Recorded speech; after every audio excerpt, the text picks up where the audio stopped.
अस्सलाम वालेकुम, welcome back to my channel. कैसे आप सभी लोग, आपके रमज़ान के रोज़े कैसे गुजर रहे हैं।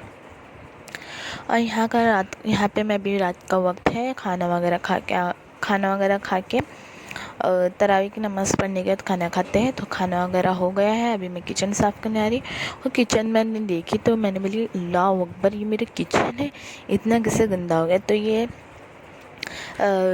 अफ्तारी के बाद मैंने किचन वगैरह सब साफ़ कर दी थी, पर यहाँ पर थोड़ा मैसी हो गया था। पापा को खाना वगैरह, हम लोग ने सब ने खाना वगैरह खाया। और मैंने कल जो रोटी है ना वो गूंद के रख दी थी, आटा रोटी नहीं बनाई थी, तो उस वजह से भी थोड़ा और गंदा हो गया, मैसी हो गया थोड़ा। और ये जो आपको फ्लावर स्पॉट दिख रहे वो मेरी मम्मी ने वहाँ पे खिड़की की तरफ लगा दिए, किचन टेबल से हटाइए। तो वहाँ के लिए भी मेरे को दूसरा कुछ डेकोरेशन रखना पड़ेगा। और यहाँ पे मैं आई हूँ फ्रिज साफ़ करने, फ्रिज क्लीनिंग करने। तो मैं आपको थोड़ी बहुत टिप्स भी दूँगी। और ये फ्रिज अभी मैंने रमज़ान करीम के महीने में, रमज़ान शरीफ के महीने में ना 2 से 3 बार मेरा फ्रिज जो है वो क्लीन होगा, क्योंकि थोड़ा मेसी हो जाता है, थोड़ा फ्रूट्स वगैरह गिर जाते हैं, थोड़ा गंदा हो जाता है। तो यहाँ पे मेरा किचन फ्रिज अभी पूरा सब सामान उसका निकाल दी, सब रिमूव हो गया। देखो इतना सामान फ्रिज में रहता है और पता भी नहीं चलता कि ऐसा लग रहा कबाट है, ये इतना सामान है इसके अंदर। मैंने फ्रीज़र भी साफ़ कर दी, यहाँ पे सब क्लीन भी कर दिया मैंने। तो यहाँ पे अभी पूरा फ्रिज मेरे क्लीन हो गया। थोड़ा बहुत सामान मैंने रख भी दी, तो मैंने सोचा पहले आपको दिखा दूँ फिर मैं अपना सामान रखना स्टार्ट कर दूँ। तो पूरा फ्रिज मेरा क्लीन हो गया है, अब मैं सामान रख दूँगी। और ये जो अब मैंने सामान पूरा रख दिया। यहाँ पे जो आपको डब्बे दिख रहे कंटेनर, तो यहाँ पे मैंने फ्रूट्स कट करके रखी हूँ। तो एक्चुअली मेरे साथ है ना ऐसा हुआ कि जो सामान घर के जो ग्रॉसरी थी वो आए नहीं थे, तो इस वजह से मेरा कुछ दिल नहीं हो रहा था और कुछ था नहीं, तो रखने का कोई मतलब कुछ था ही नहीं घर में। तो मैं रखती कहाँ, कैसा रखती, तो वैसे ही था फ्रिज। अब जाके ये पूरा सही से मैंने रखी हूँ। तो यहाँ पे सब मैंने मसाले वगैरह जो मोइनीस वगैरह रहती है वो सब रखी हूँ। यहाँ पे सॉसेस रखी हूँ और वो जो फ्रूट्स के मैंने कंटेनर ऐसा रखी हूँ ताकि मेरा फ्रिज घान ना हो। और दही जो आपको तपेली में दिखा था ना दूध जैसा, वो दही थी जो घर की जमी हुई थी। यहाँ पे मस्का वगैरह अंडे वगैरह यहाँ पे रखी हूँ। और ये नीचे तरफ बॉटलें रखूँगी, यहाँ पे खजूर वगैरह रखी हूँ। और ये जो दिख रही है आपको, ये समोसे की पट्टी रेडीमेड मिलती है, तो भी ला लिए है। तो मतलब जो भी सामान ग्रॉसरी, रमज़ान की ग्रॉसरी अलग रहती है और हर महीने की ग्रॉसरी अलग रहती है। तो इस वजह से मैं अब जाके मेरा फ्रिज जो मैंने सही से रखी हूँ। और यहाँ पे मेरा किचन वगैरह भी पूरा साफ़ हो गया है। और यहाँ पे मैंने कुछ डेकोर करी पॉट्स, जो हम लोग के घर में जो ट्री है, प्लांट है, वो उसमें मैंने थोड़ा सा कट करके इसमें पॉट में डाल दी हो। तो यहाँ पे भी मैंने ये एक पॉट हम लोग के घर में रखा था, आपके घर में भी है तो आप भी ऐसा क्लीन कर सकते हो। या तो फिर ऐसे ग्लासेस जो आपके घर में होंगे, जो 1-2 बचे होंगे, उसमें भी आप पानी से और घर के मनी प्लांट वगैरह वो सब से आप भी ऐसा डेकोर कर सकते हो। तो इंशाल्लाह मैं भी अभी करने वाली हूँ। ये तो मैंने पॉट से करी हूँ, अभी वो ग्लासेस भी यूज़ करूँगी। और ये रूम में जो हम लोग का बेडरूम है उसमें भी मैंने ऐसा पॉट के अंदर ऐसा प्लांट रख दी हूँ ताकि खूबसूरत दिखेगा।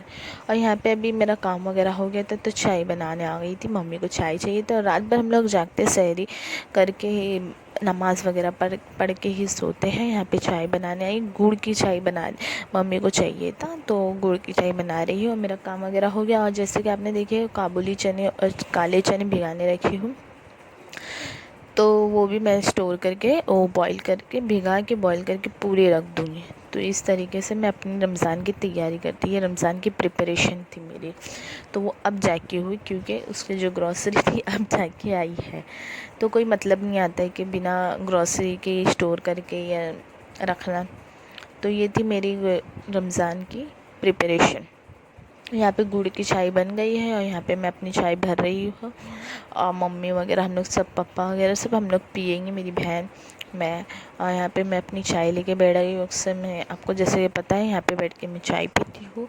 और मम्मी भी यहाँ पे बैठ के चाय पी रहे। और मेरे दादा, अभी आपको मेरे दादा का जो रूम है वो खुला दिख रहा होगा। मेरे दादा उठ गए और बज रहा है 2। आज पता नहीं क्यों इतने जल्दी उठ गए हैं।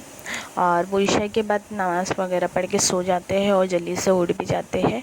तो उनका उठने का टाइम हो गया है और कभी भी 2 बजे 3 बजे कितने भी बजे उठ जाते हैं। यहाँ पे मैं बैठी हूँ चाय पीते हुए और फिर नमाज़ वगैरह पढ़ेंगे, फिर सुबह नाश्ता करके दोपहर का खाना वगैरह खा के फिर शाम में वो खाना 7 बजे खा लेते हैं, फिर ईशा की नमाज़ पढ़ के सो जाते हैं वो। तो इस तरीके का नींद पर उनकी कुरान शरीफ ये सब चालू रहती है और बिल्कुल वो सोते नहीं हैं, डायरेक्ट रात ही में सोते। अब ये सहरी का वक्त हो गया, 3 बज गए।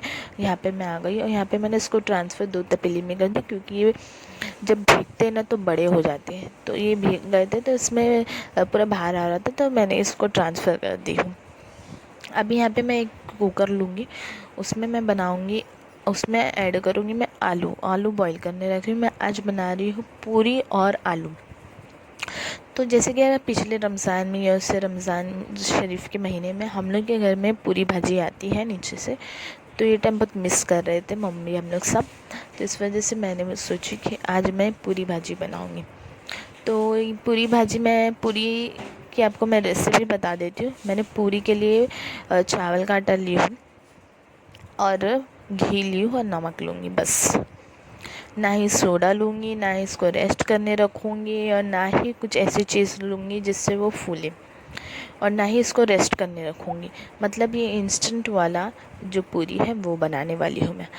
तो यहाँ पे आज मैं आपसे शेयर कर रही हूँ पूरी की रेसिपी, जो ना ही रेस्ट करने वाली है, ना ही इसके अंदर सोडा, ना पाउडर, ना बेकिंग पाउडर, ना सोडा, कुछ भी नहीं ऐड करना है इसके अंदर। सिर्फ इसके अंदर ऐड करना है तो घी और नमक अपने टेस्ट के मुताबिक आप ऐड कर सकते हो। और घी जो है आपको ऐड करना है 1 चम्मच पूरी भर के। और मैंने इसमें 1 चम्मच पूरी भर के ली थी, पर वो पूरी भर के नहीं आई थी, इसलिए थोड़ी सी और मैंने इसके अंदर ऐड करी। और 3 कप मैंने राइस फ्लावर ले ली हूँ, चावल का आटा। और यहाँ पे अभी मैं इसको इतना मिक्स करूँगी कि ये इस तरीके से हाथ में जब मुट्ठी बांध के ये आटा करें, देखो इस तरीके से, तो ये टाइट रहे, मतलब ये इस तरीके से का लगे। तो ये रेडी हो गया। अब इसे नॉर्मल पानी इसमें इसको गूँध लेना है। और यहाँ पे गूँध के भी हो गया। और इसके अंदर बाद में घी वगैरह कुछ भी नहीं मिलाना है, क्योंकि इसके अंदर जो घी था वो गूँधते गूँधते बाहर आने लग जाता है, तो एकदम चिकना हो जाता है। इसके अंदर कोई घी डालने की ज़रूरत नहीं है बाद में। तो बस इसे इसी तरीके से बस इसको गूँधते रहना है जब तक इसका घी पूरा बाहर ना आ जाए। और इसको बिल्कुल रेस्ट करने की ज़रूरत नहीं है। ये इंस्टेंट वाला, और ये इसकी पूरी देखना कैसे फूलेगी, पूरी तरीके से पूरी फूलती है, ये देखना आप आगे। अभी इसको मैं अच्छे से गूँध ली हूँ। अब मैं इसको कट करके इसकी छुरी से मदद से मैं इसको कट करूँगी, क्योंकि इसको एक ही साइज़ में कट करना है। और इसकी लुएँ जो है थोड़ी बड़ी बड़ी रखना है। और इसका एक और ट्रिक है कि इसकी लुएँ जो है उसको बड़ी लेना है और इसको छोटी छोटी बेलना है, तो इससे और फूलती है। तो यहाँ पे मैंने ना रेस्ट करने रखी हूँ ना ही कुछ, देखिए आपने, जैसे कि मैंने नहीं रेस्ट करने रखी थी, ना ही सोडा ऐड करी थी, और ना ही मैंने इसका ढक के रखी थी, मतलब कपड़े से ढक के बिल्कुल भी नहीं रखी थी। तो देखते जाइए, अभी मेरा तेल भी गर्म हो गया। यहाँ पे मैं बेलना स्टार्ट कर दी और इसको बेलन से बेल रही थी। तो जितना मैं लंबा कर रही थी उतना वो छोटा होते जा रहा था। तो क्या है, यहाँ पे अभी मेरा तेल गर्म हो जाएगा। यहाँ पे मेरी पूरी भी मैं देखो कैसी फूल गई है। देखिए आपने कैसी फूली मेरी, आपने देखिए ना, मैंने बिल्कुल रेस्ट नहीं करने रखी थी, फिर भी देखो ऐसा फूली है। तो आप भी अपने घर में इस तरीके से बनाएं और खिलाएं अपने घर वालों को। और आलू भी वहाँ पे बॉईल होने रख दी हूँ, बॉईल होके हो गए थे। तो यहाँ पे मैं पूरी की तैयारी कर रही थी, तो इस वजह से वहाँ पे मैंने साइड में रख दी। अब मेरी हेल्प करेंगे मम्मी। अब देखना ये पूरी कैसे फूलेंगी। तो देखना अभी इसको है ना, ऊपर से ऐसा दबाते जाना, तो ये फूलती जाती है। इस तरीके से दबाते जाइए, देखो कैसे फूलेंगी पूरी ये। तो ये फूल गई पूरी, अब ये रेडी हो गई है। इसी तरीके से मैं सब पूरी फूल दूँगी। अब मैं सब पूरी तो आपको फुला के नहीं बता सकती हूँ, यहाँ पे लंबी भी वीडियो जाएंगी और यहाँ पे टाइम भी नहीं था, फटाफट करना था। इस वजह से मैंने 2 पूरी आपसे शेयर करी कैसे मेरी फूली। इस वजह से मैंने यहाँ पे जल्दी जल्दी करी, क्योंकि टाइम नहीं था। सहरी में ज़्यादा वक्त नहीं रहता है, इस वजह से यहाँ पे मैंने 2 चम्मच तेल डाली हूँ और एक पैन ले ली, उसमें 2 चम्मच तेल डाल लूँगी। और यहाँ पे मैंने ना आलू के अंदर देखिए कोतमीर और हरी मिर्च कट करके और नमक ऐड करके मम्मी ने मिक्स करके दिया मुझे, और मुझे सिर्फ बघारना है। ये सिंपल सी है ये पूरी भाजी, जैसे हमारे यहाँ बेचते हैं, जैसे हम लोग खाते हैं वैसे ही बनाई। यहाँ पे मैंने ज़ीरा, कड़ी पत्ता और राई, उसको मैंने उससे मैं तड़का दूँगी। यहाँ पे ज़ीरा कुछ ज़्यादा ही नज़र आ रहा है, पर जब इसको मिक्स करेंगे तो ये बराबर हो जाएगा। और यहाँ पे पराठा भी बना ली, क्योंकि मेरे भाई को पराठे चाहिए था। पापा वगैरह रोटी खाते हैं, पूरी भी खाए पर रोटी वगैरह भी खाएंगे। 1-2 पूरी से थोड़ी पेट भरता है, क्योंकि मेरी बहुत कम पूरी बनी थी, इस वजह से मैं पराठा भी बनाई। तो हम लोग सब पराठा वगैरह रोटी वगैरह खाए, पेट भर के नाश्ता सहरी करें अल्हम्दुलिल्लाह। और यहाँ पे फिर मेरा काम वगैरह हो गया, किचन का भी मेरा पूरा काम वगैरह हो गया था। और फिर उसके बाद मैं ये खिड़की जो है वो बंद करके रख दूँगी। और ये खिड़की हम लोग जैसे दोपहर के टाइम में खोलते हैं और ये टाइम पे खोलते हैं सहरी के टाइम, नहीं तो फिर रात में मगरिब के बाद ये बंद कर देते हैं खिड़की। मेरा किचन का काम वगैरह हो गया है, वज़ू करके मैं आ गई थी यहाँ पे यासीन शरीफ पढ़ने के लिए, और यहाँ पे नमाज़ भी हो गई है मेरी। और ये वीडियो आपको कैसी लगी ज़रूर बताना, और वो रेसिपी आप ज़रूर शेयर करना। अब मैं मिलती हूँ आपको नेक्स्ट व्लॉग के साथ, तब तक के लिए अपना ख्याल रखें और अपना ध्यान रखें, और अपना ख्याल रखें, अपना ध्यान रखें। चलिए अल्लाह हाफ़िज़। अब मिलती हूँ मैं आपको नेक्स्ट व्लॉग के साथ।